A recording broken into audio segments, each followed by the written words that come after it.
What's the meaning of crosswind?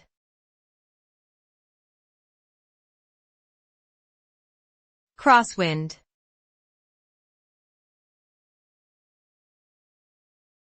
Crosswind.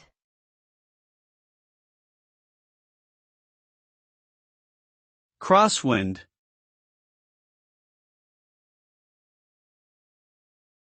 Crosswind.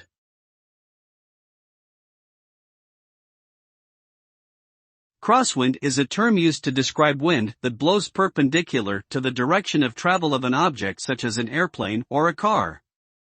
This type of wind can cause the object to be pushed off course and potentially result in instability or even accidents. It creates a diagonal force on the object, which can make it harder to control or steer in the desired direction.